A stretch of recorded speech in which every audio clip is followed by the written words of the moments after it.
Hello, this is Neal Martin, and today I'm going to be talking about marginal theology. It's one of those postmodern theologies that is a bit unique in that it is both a contextual theology as well as an autobiographical theology, as you see there. And I'll get a bit more into those terms as we go on through our lecture, but let's get into it. So to begin, we look at the emergence of marginal theology. And before the term marginal theology was ever used, we have to go back to the 1950s, to the 1970s, to the Catholic Church, actually, to the work of this man, Gustavo Gutierrez Moreno. And he was one of the founders of liberation theology. He coined that term in 1971. He wrote one of the movement's defining books, A Theology of Liberation. He was, along with Juan Luis, Leonardo Boff, Jan Soberno, and Ruben Alves, and others, he used the theology of liberation and social analysis as a way for social change. And he stressed orthopraxis over orthodoxy or over a certain belief, believing that the dominant culture had oppressed, especially in his case, the poor, the marginalized, the disenfranchised. And so he saw this group as needing liberation. And so he started this movement of liberation theology. And you can't understand marginal theology, I would contest, without first understanding liberation theology and where it came from. And really, this story is as old as the story of Moses, let my people go. So you see threads of this liberation theology of among the least of these all throughout Christianity, through the Christian story. You could say that Jesus himself was a liberationist as he helped heal the sick, was fighting often for the oppressed, for the poor, had compassion on the least of these, right? And they will use that. They will say, Jesus is my liberator. They'll use that theology of liberation. But again, it was much more than that. But I would say marginal theology started with liberation theology. And then as we continue down to the 1990s, we see this term being used. Although there's no one set founder of marginal theology, you cannot simply Google marginal theology without coming across this book by Jung Lee, an Asian American theologian. And he wrote that book, Marginality, the Key to a Multicultural Theology. He wrote that book in 1995. And another thing that I wanted to note as the emergence of marginal theology is that it did not come through philosophy, like post-metaphysical theology or some of those others that we've heard of. Rather, it came through ethics, and it came through the vehicle of ethics. And that's a significant change. This theology looks different because it was first, at the root of it, concerned with orthopraxis, concerned with, well, is this ethically a correct view of God? Is how we do church ethically consistent, both to the white European as well as to the African American, to the immigrant, to the Asian American, to the disabled? Is this an ethically conscious theology? And so again, it looks very different. It's very much a grassroots theology. And so getting back to just Jung-Young Lee for a second, in his book, Marginality, he develops this Asian American theology, and he really comes up with this idea that I had at the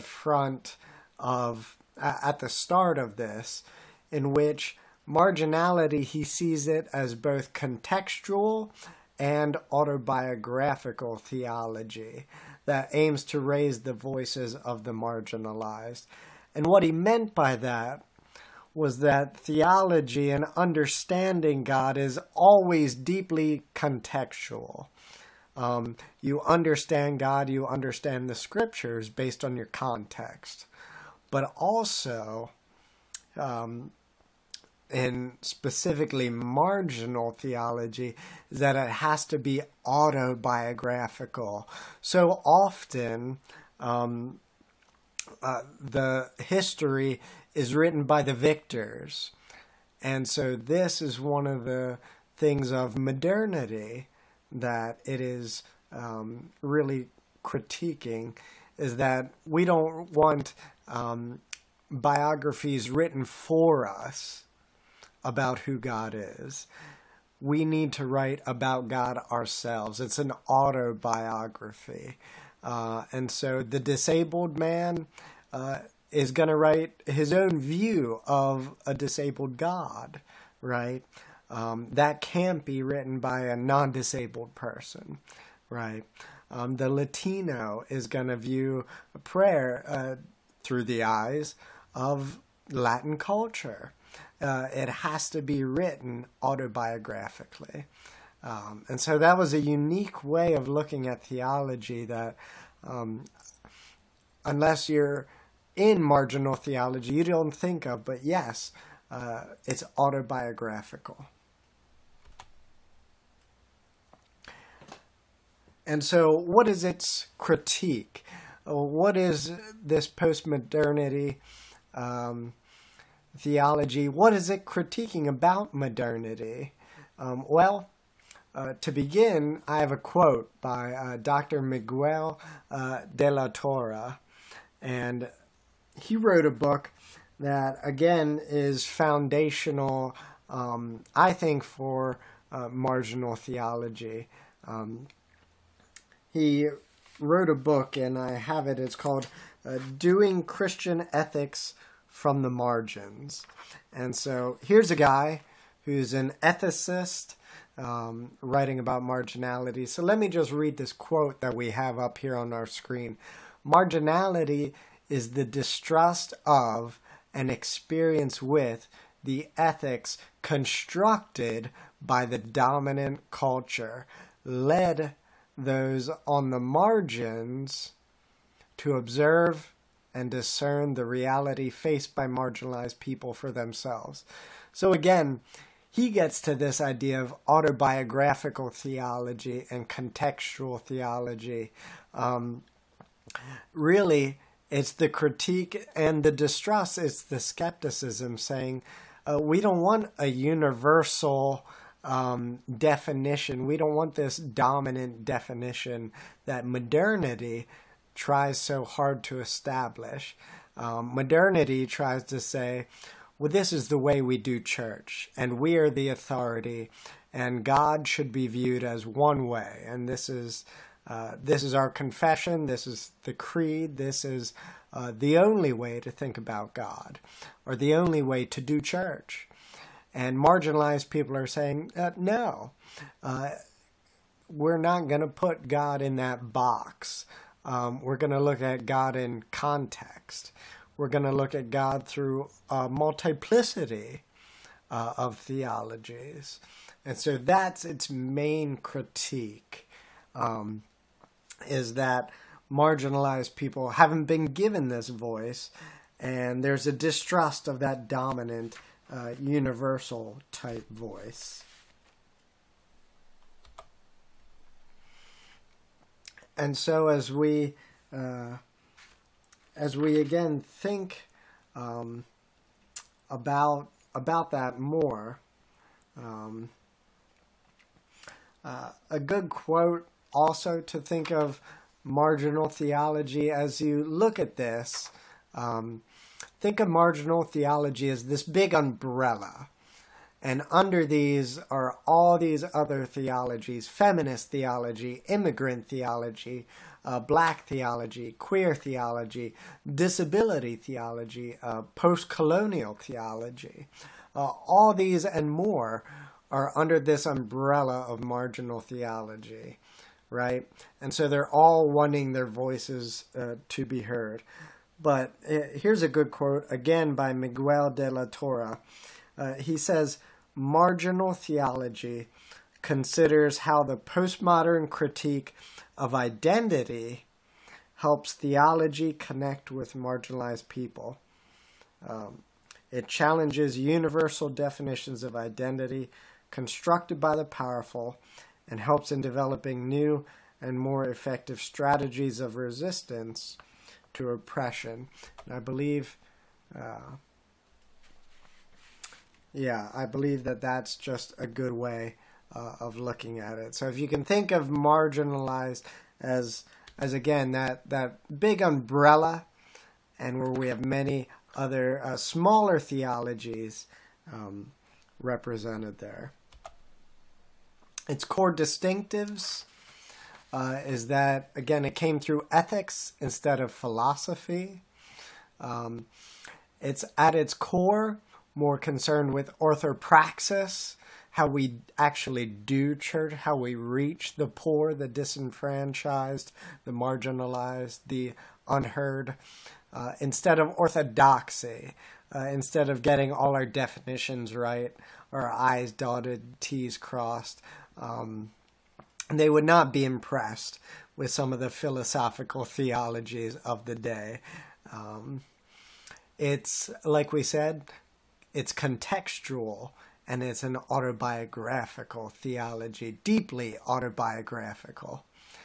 And I had, just to wrap your head around it, marginal theology is a term a lot like evangelical, like we use that term evangelical, and that it represents a wide umbrella of groups who share both similar and dissimilar points of view. And I think that's important to note.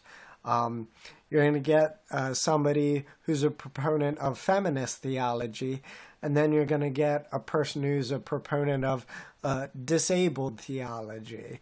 And so a feminist a woman pastor is going to express God very different than a man in a wheelchair, or a parent with a daughter who has autism, right? And so both these are marginalized groups, so they're similar in that way, but they're also vastly dissimilar on certain points of view. So again, that's one of the unique core distinctives of this theology.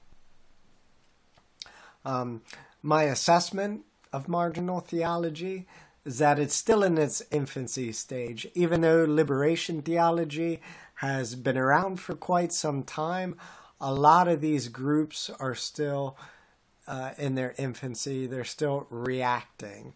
And like we said in class, sometimes they react kind of like teenagers, where they want to just kick the whole system, and then they themselves become the dominant group and don't give a voice to anybody else, which is the wrong way of doing marginal theology. But some of those groups are still in its infancy.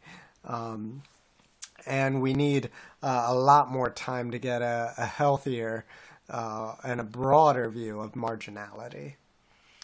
And I say it addresses the syntax of forgetting. Now, I never heard this term before looking into marginal theology, but this was another term coined by Homi K. Babda. He was a post-colonial theorist. He coined that term in 1994. He called syntax of forgetting, and I'll use this quote. He said, "Nation building normally requires an epic tale of triumphant wars, heroic figures, and awe-inspiring achievements that elevate the dominant culture, while disenfranchising the history of the defeated." He called this the syntax of forgetting, the way the dominant culture forgets, systematically forgets the history of marginalized groups. And that's a dangerous thing when a culture, the dominant culture, expressly rewrites history so that they come out the victor. So I think it's a valid critique in that it addresses this syntax of forgetting, in my assessment. I also think the third point that it gives the church broader definitions within theological concepts. To see Jesus through the lens of disability theology, Jesus carrying that cross, and he couldn't even lift it anymore. To the person who's disabled and not able to lift things for themselves.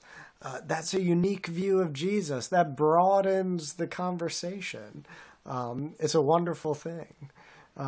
And the last point I have is it's best when it becomes centerless and autobiographical. We're not trying to usurp and become dominant and marginalize others.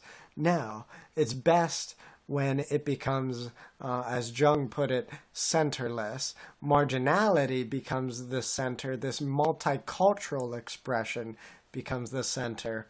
And no one group becomes dominant.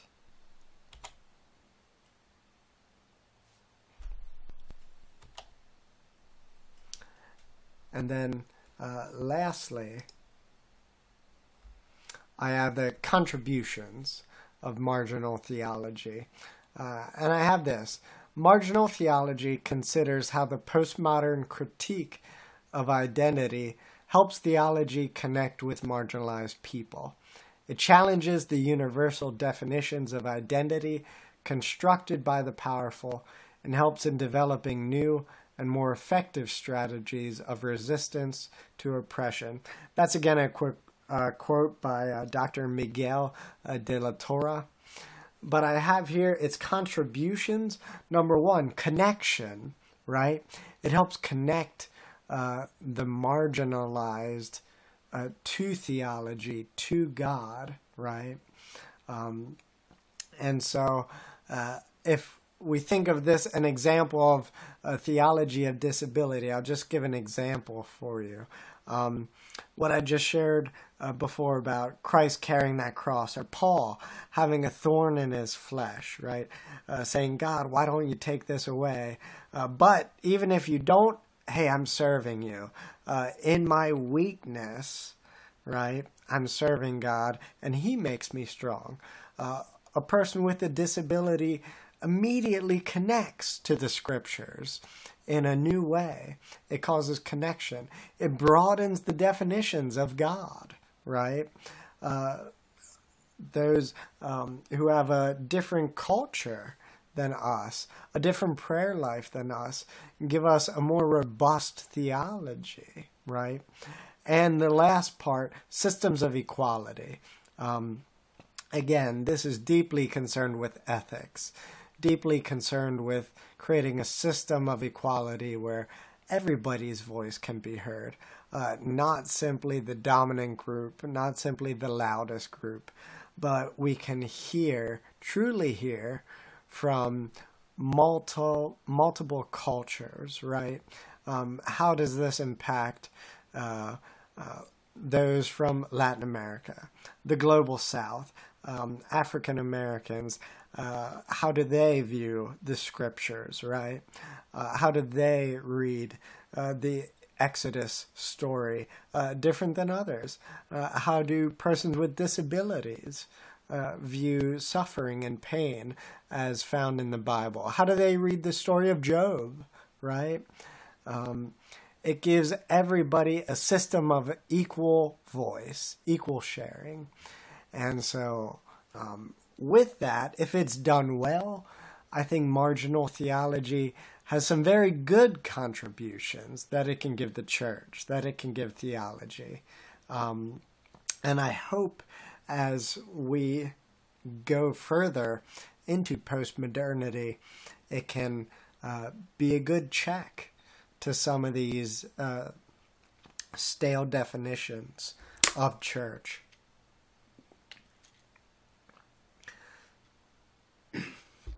So that's my presentation. Thank you so much for listening about marginal theology. Thanks.